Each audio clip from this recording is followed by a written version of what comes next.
Hello, my name is Frederick, and Lucia and I will be presenting Autism Spectrum Disorder, or ASD abbreviated.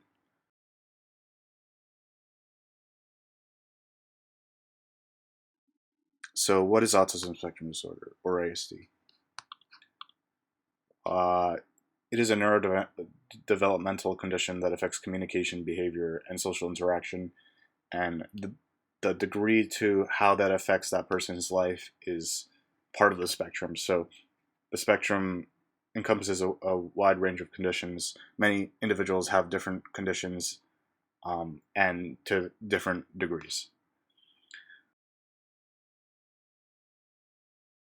The DSM-5 definition of autism spectrum disorder, also known as ASD, is as follows. A child that has persistent difficulties in each of the three areas of social communication and interaction. The first one is a lack of social emotional reciprocity. For example, it is abnormal social approach or failure of normal back and forth conversation. It could be also a failure to initiate or respond to social interactions. The second area is a lack of nonverbal communication for social interaction. It can be seen in abnormalities in eye contact, in body language, or lack in understanding and use of gestures, to a total lack of facial expressions. The third one is a lack in developing, maintaining, and understanding relationships, having difficulties adjusting behavior to suit various social contexts. It is represented in their difficulties in making friends or a general absence of interest in their peers. The second symptom is having at least two of the four types of restrictive, repetitive patterns of behaviors, activities, or interests, which include sensory behaviors. The first of these is stereotyped or repetitive motor movements in the use of objects or speech. This could be seen as lining up toys, flipping objects, or the use of echolalia, which is the meaningless repetition of words just spoken by another person. The second is insistence on sameness and flexible adherence to routines or ritualized patterns of verbal and nonverbal behavior. It is an extreme distress at small changes, rigid thinking patterns, greeting rituals, or even the need to take the same route or eat the same food every day. The third area is a highly restricted, fixated interests that are abnormal in intensity or focus, is a strong attachment to or preoccupation with unusual objects, as well as excessively perseverative interest. The last one is hyper or hyporeactivity to sensory input or unusual interest in sensory aspects of the environment. This could be seen in their apparent indifference to pain or temperature, as well as an adverse response to specific sounds or textures, excessive smelling or touching of objects, as well as a visual fascination with lights or movement. These symptoms have to be present since early childhood and can extend to limit and impair everyday functioning. Sometimes these will fully manifest when social demands exceed limited capacities or over time may be masked by learning strategies later in life. These disturbances are not better explained by intellectual disability, also known as intellectual developmental disorder, or global developmental delay. Intellectual disability and autism spectrum disorder frequently do co-occur, so to make a joint diagnosis of both of these, there needs to be social communication below that expected for a general developmental level. Now, the terms autistic disorder, Asperger disorder, childhood disintegrative disorder, and pervasive developmental disorder have been replaced by the general term autism spectrum disorder, which can be abbreviated to ASD. So, individuals with ASD, so characteristics of ASD within the spectrum, people usually have issues with social difficulties, communication difficulties, repetitive behavior, sensory sensitivities, and differing cognitive abilities. And the support that they may need will vary with individuals. That's why it's a spectrum. Um, and so some may need a lot of support, and some may actually be able to function properly in society, but still have difficulties in their There's a doctor life. On YouTube. He goes by Neurodivergent Doctor on YouTube, and he made a video that I thought was pretty interesting. Uh, his point was that nearly all the information about autism comes from a pathological viewpoint, meaning the focus is mainly on what is wrong with autistic people, and there isn't enough focus on what may be right about autistic people, meaning there could be certain traits that autistic people tend to have, and they could be positive traits for humanity. Um, for example, I'll list the points. So, autistic people can recognize smaller details, patterns, and concepts that neurotypical people may not. They tend to have differing operating patterns in their frontal lobe and occipital lobe, which allows them to see patterns of detail sometimes better than others. And many are rule driven, meaning that there is consistency. Many autistic people do not tend to judge others by their home, job, or looks. They often look beyond social expectations and just know if they like you or not, and if you make them feel good. Many autistic people say what they mean and mean what they say, meaning they tend to be more honest, and even during a meltdown, you can be fairly confident that they're saying exactly what they feel in the moment. They can be intent. They can be it, they can be intensely focused on certain subjects that may develop into a strength, meaning they tend to uh, really be focused on a subject, really dive into one subject, almost to the point of being an expert on that subject, um, which could be seen as a strength. Their conceptual understanding and attention to details is something that could be a valuable asset to others or the world. They can be fantastic employees, giving their all to their job, avoiding drama, and sometimes contributing in ways neurotypical people don't. They think about problems differently, which promotes different solutions that may solve problems better than traditional approaches. When you ask a question to an autistic person, they have an answer for you. Uh, if they have an answer for you, that you'll likely get a raw, unfiltered answer. Um, no sugarcoating, which is good. Uh, I don't like sugarcoating. Um, they are loyal in relationships.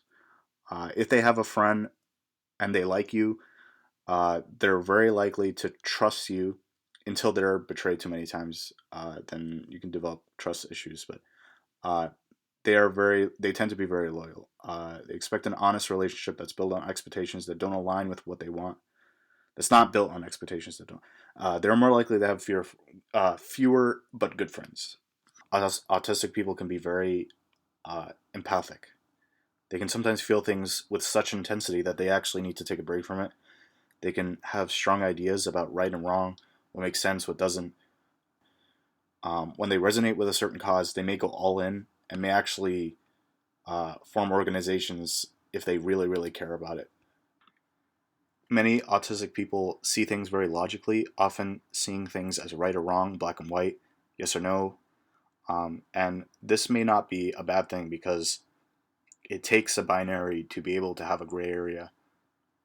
And sometimes there is a right or wrong that they may feel very strongly about, and they may be very logical in how they think about those problems. And autistic people that may have very strong interests or passions, they usually tend to they usually like to share those passions with others. They like to talk about their interests. Um, it can be very hard for autistic people to find people to communicate with if that's all they care about and nobody really cares about their subject. It can be very hard to even just communicate with people and have a connection. So they're they love to share their ideas, and it comes out of kindness because want to um, they want to share what they know to the world. So that's a good thing. The autism spectrum disorder, or ASD, prevalence is as follows. 1 in 36 children have autism in the United States as per the CDC of March of this year, 2023. Autism Speak and Autism Research Institute showed that same result for 2020. This could be due to the limited data collection due to the COVID-19 pandemic. This rate, however, is a lot bigger compared to the one in 2018, where 1 in 44 children in the United States had autism. With this data, in the United States, about 4 in 100 boys and 1 in 100 girls have autism. This shows that boys are nearly 4 times more likely to be diagnosed with autism compared to girls. One consideration could be that boys may be at a greater risk for developing ASD. However, researchers, specifically, I'm going to use the example of Professor Simon Baron-Cohen, show another consideration, in that ASD has different signs and symptoms in boys versus girls. We see that girls have a co-occurring intellectual disability as compared to boys when diagnosed with autism. Autism prevalence is lower among white children than other racial and ethnic groups. They show us that there has been a destigmatization of autism in minority groups. 2.4% of white children have autism, 2.9% of black children have autism, 3.2% of Hispanic children have autism, and 3.3% of Asian or Pacific Islander kids have autism. Like girls, black autistic children have a co-occurring intellectual disability. However, there needs to be greater research on the age at which black children and girls without intellectual disabilities receive autism evaluations and diagnoses. ASD prevalence varies widely across different geographic areas, and no research has shown that living in certain communities increases the chances of a child to have ASD. However, what geographic variation could show us is the differences in how children with ASD are identified and or served in their local communities.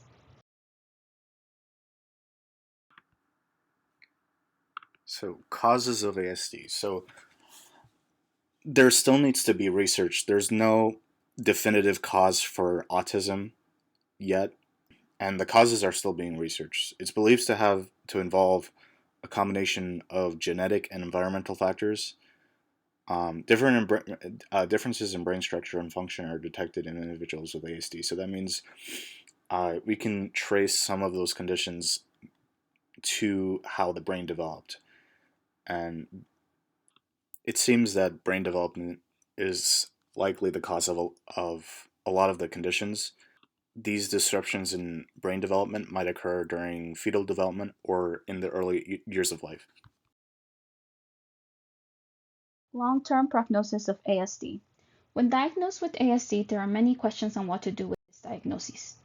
Autism spectrum disorder is different for individuals who are diagnosed with the condition. There are no universal answers on how the condition will affect the patient. It is a case-by-case basis. ASD is a lifelong condition, so recovery is highly unlikely. This condition often affects the quality of life of not just the individual, but also their family. However, that is not to be considered a final sentence without an appeal. Now, with improvements in research, there are treatments that can help improve the level of autonomy reached by the individual with the diagnosis. Over the last few years, treatments have been identified and tested as they show positive effects of autism. Experts can help determine which treatment is the most effective for each patient. This decision falls on the parents, as they should seek out the advice of a qualified health professional before starting any autism treatment.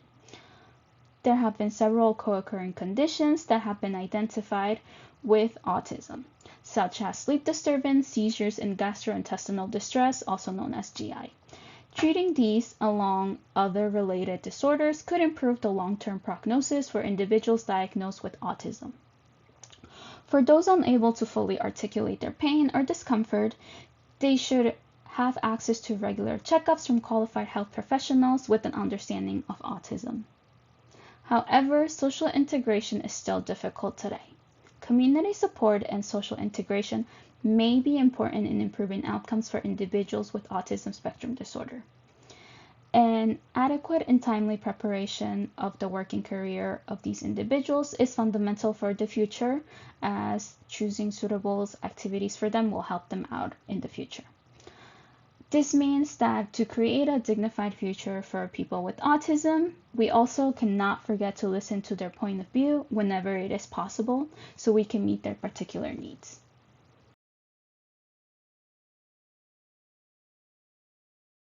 Intervention or treatment plan. Treatment. Each autism intervention or treatment plan needs to be made to fit, addressing the person's specific needs. It is not a one-size-fits-all, and it can include behavioral interventions, associated medical condition treatments, medication, or a combination of all of these. Our first example is early intervention and therapies. These can include behavior and communication therapies, which are meant to address the range of social, language, and behavioral difficulties associated with ASD. Some of them focus on reducing problem behaviors and teaching new skills, while others focus on teaching children on how to act in social situations or communicate better with others. Family therapies are also included and are very similar with behavior and communication therapies, except that they teach parents and family members on how to play and interact with children diagnosed with ASD. A couple of examples of therapies that we will go over would be ABA, which is Applied Behavior Analysis, is a therapy that applies understanding of how behavior works to real-life situations. The main goal is to increase behaviors that are helpful and decrease behaviors that are harmful or affect learning. This is done through positive reinforcement or a reward system. To branch off of ABA, we have ESDM or PRT, which are Early Start Denver Model or Pivotal Response Treatment, respectively. ESDM is a behavioral therapy for children with autism between the ages of 12 to 48 months or 1 to 4 years old. And here, parents and therapists use play to build positive and fun relationships, and through that, in joint activities, the child boosts language, social, and cognitive skills. For PRT, it also is play-based, but it is initiated by the child. We have relationship development intervention, RDI, which is family-based behavioral treatment addressing the core symptoms of autism. It focuses on building social and emotional skills, and it includes the ability to form an emotional bond and share experiences with others. In this one, parents are trained to be the primary therapists. We have floor time, which is very self-explanatory. It's just parents getting down on the floor to have activities with the children. There's also another category, which is educational therapies, and it shows that children with ASD often respond well to highly structured educational programs. An example is preschool children who receive intensive individualized behavior interventions often show good progress in comparison to those that do not. We have TEACCH, Teach, which is an autism program of structured teaching, and it has to be based in the classroom setting. It started in North Carolina and was established as a statewide program in 1972. This program especially has become a model for other programs around the world. There's the use of other therapies which depend on the needs of the child diagnosed with ASD. We have speech therapy and verbal behavior therapy, which are just meant to improve communication skills. There's also occupational therapy, which helps work on cognitive, physical, social, and motor skills. The goal is to improve everyday skills, which allow people to become more independent or participate in a wide range of activities. There's a note also that psychologists can recommend ways to address problem behavior. Our next category is associated medical conditions. There are a number of medical and mental health issues frequently co-occurring with ASD, and treating them can help improve the ASD in the patient. We have gone over some of the symptoms in the previous slide, but there is a list that is a lot bigger, and you can just find that in any autism website once you search online. Our last category is medication. It is another option for families or patients, and the medical decision doesn't have a right answer. However, it is important to note that you have to work with healthcare providers to make sure that when the medicine is chosen as a form of treatment, it is taken safely and effectively. No medication can actually improve the core signs of autism spectrum disorder, but specific medications can help control the symptoms. A note is that some medications and supplements can interact and cause dangerous side effects.